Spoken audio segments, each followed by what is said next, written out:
nomba mfweni excitement yakwa satana taitwala abantu mu kuchindika lesa itwala abantu mu kusalula lesa echo ama comedians abengi bali inspired n'emipashi ya Illuminati noko naula mapuzi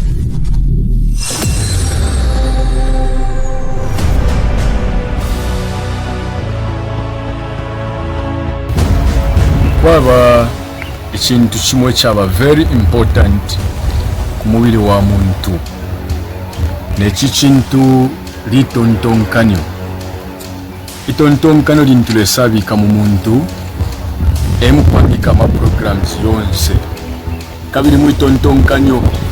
emwaba amaka yakusala okukita ekintu ekisuma nangula ekibi kabiri mu itontonkanyo emu ama programs yonse ayapa muntu enga kita kabiri emo n'omubeera wakwe upangikila okupitila mufyala ekita kulingana n'amatontonkano yakwe isile pilibulo okutila ifyo mukitamayo n'abatata n'abankashi fyaba according n'etontonkano lyenu ifyo lyaba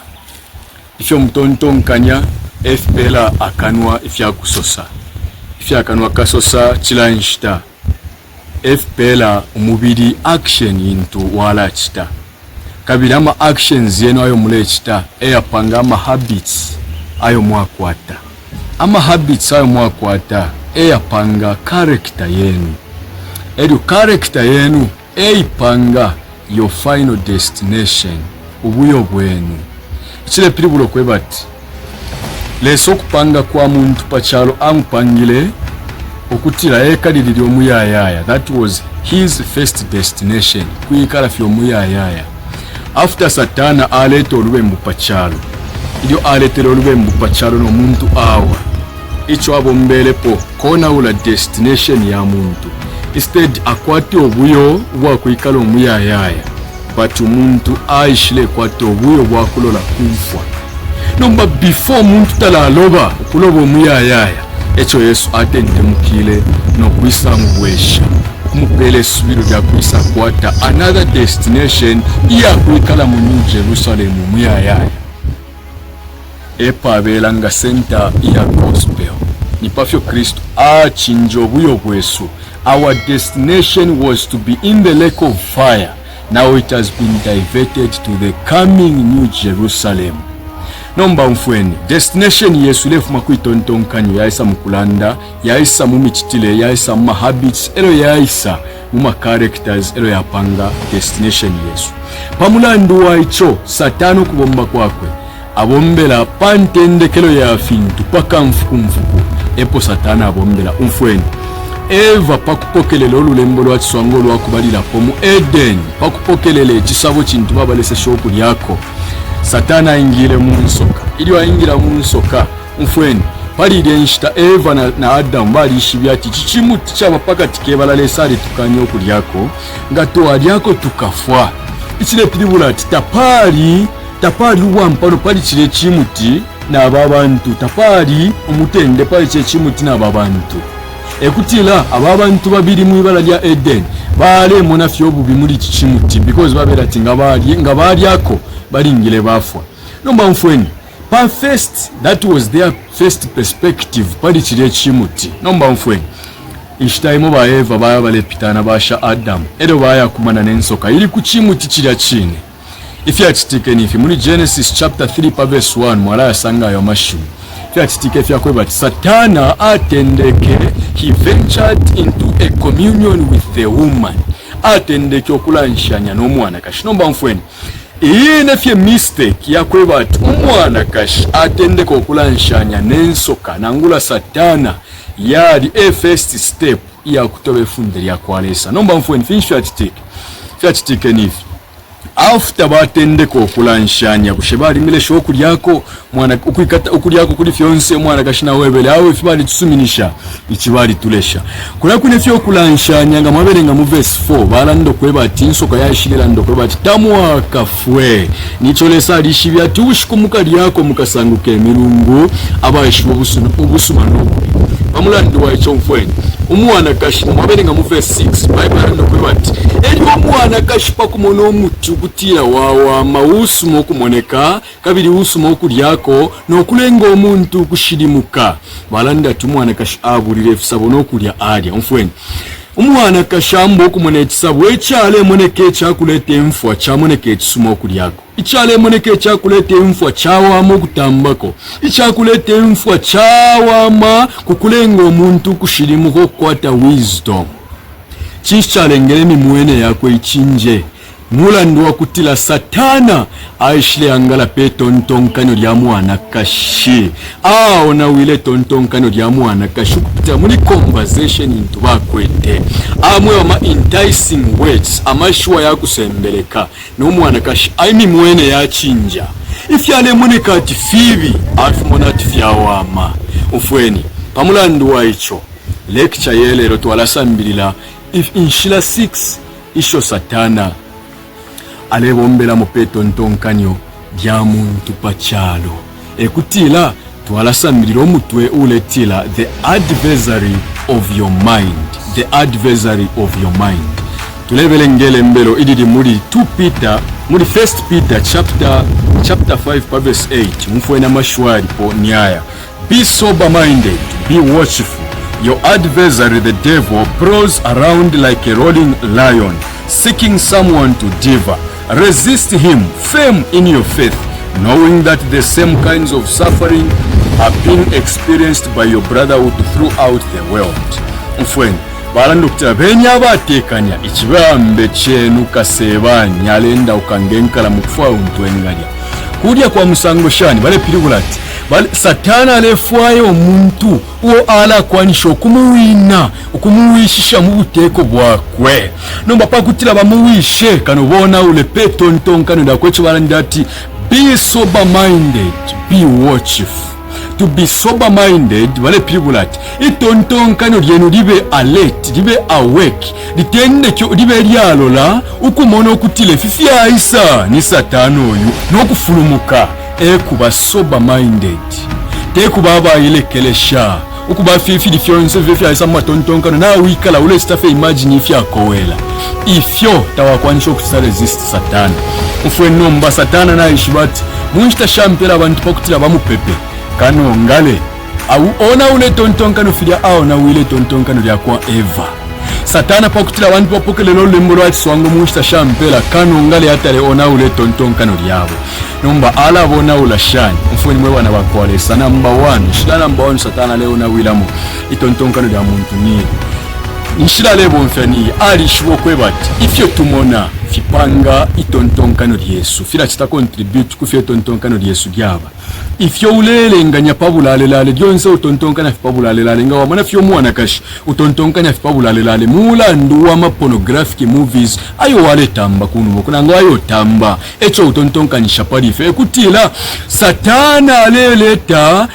ifya kutamba ifyo tulesanga muri film industry umo satana aletere fya kutamba pama TV mumayanda y'abantu mukona wila mwetontonkano ly'abantu abakashana n'abasanguka amaule akamuwa iche 12 years kali mu relationship na kwale lumbula boyfriend nicho kale tamba ama Indians uko basangwa mu relationship na ama practices yabulalelale na fimbi pamulandu wa icho amatontonkano yali corrupt no kuiposa ikamufya yabulalelale ekutira satana number 1 alebo mfya film industry ukona wila kwetontonkano ly'abantu. Number 2 satana alebo mfya food industry mufya kulya mfweni we are what we eat. It is the fact which we cannot deny that we are what we eat. If you tulya fila pange mibele yesu nombe mibele yesu tulandia titendekela kwitontonkano chile pilibulati if you tulya filafine fenga wanu obwalwa buya mu kitombo bati kitombo tekikolwa ikikolwa litontonkanyo efyo nekyakulyanga walya kiya mu kitombo bati tontonkano lirabeera mu affected umfweni bakomfwa ififya kulya muleri efirefu makufyalo ko bali fichita imbamu tamuishi bya chemicals babikako ififya kulya muleri efya mafuta efyano nenkoko shakupanga ne namesha kutunga mu amanyeleti ama genetic modified organisms ififya kulya muleri yamwe bana bakwalesa firea mukuna shama tontonkano yenu such that campingu wakuikanyo kuchitolu bembu aliuwanaka. Satana alebonfya food industry. Number 3, Satana alebonfya comedy box. Abengi nga nguchakutira wachiba mumudi yakufulwa nga watamba perfume yako akasaka wamfona bwino webele waseka no kuseka we wachifulwa nga watamba fya bena zakato watamba bena nani huko apopene wasobana nomba ne tontonkano na mudi wachiba mwe yakufulwa yafuma po wasansamuka nomba mfweni excitement yakwa Satana taitwala abantu mukuchindikalesa itwala abantu mukusalula lesa echo ama comedians abengi bali inspired ne mpashi ya Illuminati noko naula ma principles ya na Kristo ayabulesa na abantu imenshipendwa pama social media balepose njite kalambo kutamba comedy okuchiro kutambeshu ya kwalesa poseni kwa mano ifyo fyayisa mukona ule tontonka ngali alabikirwa mukuyisekesha muri excitement ya ma comedy ama useless comedy itontonka no lila ba week talikuwa tamaka ya kuchita resist amaka ya bubifi yonsenga yaisa. Number 4, mfweni ifyo Satana alebonfya music industry. Mfweni music yali kwata impact kalamba pe tontonkanyo music umfwako eikapanga ifyo waba nefyo tontonkana nefyo chita. Mfweni abana ono pakumfa kunimbwe shisha kupanga echongo no kubuluma shana kwe shaku yumfwa ninebo shanshani uko inimbo shakula itata kula fe no kuyumfwa no kuyirumbanya nimbo shiri muchalo chino nashire ngabana abano no konaika such that chama tontonkano yabo balefu afe nkasanguke supermulolo nkasanguke nani iyo ni bombele yakwa Satana ili ibelele kupakona ulama tontonkanyo ukutendekela kubana abano kufika na kuba kalamba bengi ngole mfa kuli music iyaba inspired na mpashwa mushiro you get inspired by the Holy Spirit. Number 5, mfweni Satana ifyo alesho kubomba mushita shampela ififintu mwe bana bakwalesa na mulingo kubabayiruka pamulandi bakwe bati fire mfika bwino okufichita lelo mfweni ninshila fe imo Satana lena shamo ama tontonkano yenu mfweni mwe bana bakwalesa Satana na kwatenshila iya number 5 iyo aleti. Number 5, Satana alebomba ukupitila mucho tuleito kutila occultism nangula false worship inspired by the devilish spirits. Imi pepele iya bufia fibanda iya kubiriva mufibande ya buloshi mfweni ngana landefyo abengitimu watontonkanya mwambo kutontonkanya pando shine nganga na fimbi nomba mfweni imi pepele ya bufimu chalwe moiri Satana icho alefu aya abantu amatontonkano yabo file ya ishibana ngula ya kuwateshi ntidilo sana palile samukatika amuru. Satana alefo kufunyapo alefo kuchinja amatontonkano y'abantu beshintidira palilesa bashintidire pali bashima pepo babo na pamulandu wa icho abantu balatita develop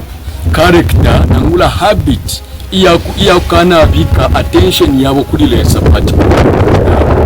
mfweni pamulandu wa icho nalete mpepele yabashima pepo wabufi abakwete mipashi ya Illuminati nangula mipashi ya satanism iya bale tungulira mu filonganyo fingi pachalo ero nomba bale stafe ule folk tende ko kwisula church afuili atende ko kuya mukupoka amaka ba join satanism baya poka na the third high ili nsori ya chitatu baya sana mkula mibuka nabakwate ili nsori ya number 3 pampumi bale stanga ba milolesha fyonse fya pamweyo wenu ba mibelenga no kumieba na imwewele nikasesema wakwalesa fweni ninshira Satana leo na wila mwetontonkano lyabantu pakweba ati attention yabo yibakulilesa ibe pabantu abale ichikwanga bashima pepo ababufi occultism ili ninshile Satana leo mfya uko na wila mu abantu amatontonkano yabo nabe nyina possessed na demons pamulandu akweba ati balechetekela mu bantu kuchiro kuchetekela lesa edio abantu balechetekela mu bantu bale bonfana bashia koela echo abengi abantu mulesanga ati majority especially bana mayo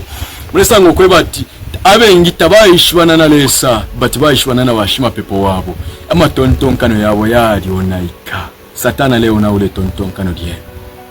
ufweni cha number 6 icho satana alebo mfya mukona ula amatontonkanyo y'abantu chinshiki education system ufweni amasambiriro mukatika chalo satana le yabonfya ukona ula amatontonkano y'abantu bambi mwarife nywe bante no kuberenga sana empungu na maburoshua yo mwailefe ku college mwabwera mwasanka ba sadis ba atheists nango ba pantheists ekutila mwatende ko kana fimwefe bible yaso samwambo kulengulula mo because of isambiriro mwaile sanga kumasukulu ko mwaile especially amasukulu ya pamu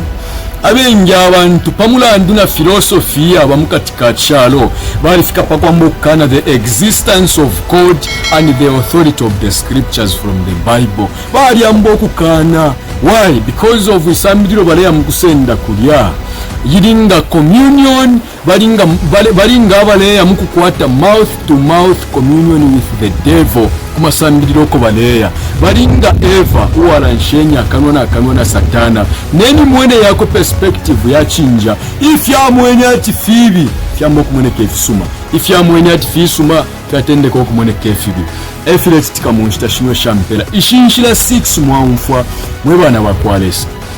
enshilesho satana lebo mfya mukatika chalo ayamasambiriro yaisa mu chalo ya kufunda abana pali evolution okubafunde fye chalo kyatendeke fye abakontrari na bible te plan ya kwalesa kubyalo olubuto mu bana na mu bakalamba olwakubalfunya amatontonkano yabo kulilesa nga kabumba babatwale mu kuchindika abantu fibumbwa pachalo mfweni ifinga chakutira mu ababa ilekelesha ukukana sakama ne fintu muletamba ukana sakama ne fintu muleria ukana sakama ne nyimbo mule mfwako ukana sakama na bashuma pepo bale mitungulula ukana sakama na fyonse fyo mule kitana amasambiriro mukwete ifyonga tamubikire kwa amano kuposa kwa amano kubabalo la fya bible yatitoba ati be watchful ukubabalo langa tamuli abalo la ifi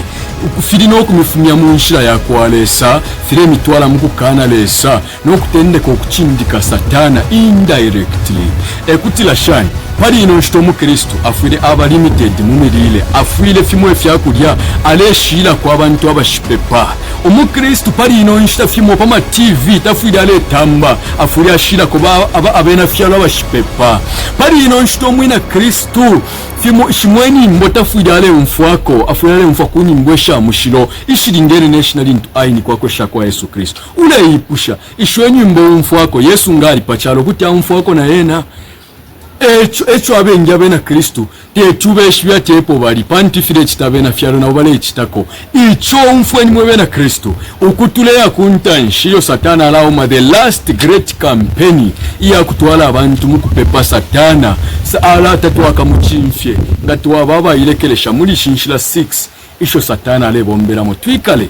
aba ichecheta ukumonefyo tule kitapachalo nefyo twikele bakweba chama tontonkano Yesu yabyayashipa abengi milile mulerila muna ina shama tontonkano yenu no bulalelale teti muikontrole filafine fye namanenko kuti fya chitobulalelale pabantu efya abantu bale chitobulalelale ko abulensoni nabakalamba ne chifumo bali amuku chitobulalelale nakaiche pantu bali ona ula diet yali ona ule tontonkano lyabo mwe bantu tusakama nefyo tule chita pali chino chalo kuti fyaona ule tontonkano Yesu pakweba ati amatontonkano nga yaona ikayaba wiki if you allow sakunta inshitatu wakwati amaka ya kupango busalo butuntu according to the Bible kanshilesa atwafwe ukuba selective muku chitefintu ukwata ama boundaries ngama boundaries ya kwete Yesu Kristo kabwabelenga pamirile Yesu bamusesemene okwebati akalali yeshwa nobuchi pakwebati akeshibyo kule ukusalo kuchite tsumano kana chite chibi muri Isaiah chapter 7 chinshibale piribula diet ya mu Kristo ila sita contribute kuli camping kumaka yako wa camping na fyonse fyo mulechita making ensure chitafire ona ule tontonkano lyen pakutila mubi abena Kristo abashipa abashinga seshiwa kumibombere yakwa satana lesa tupale kayami pale bonse amen.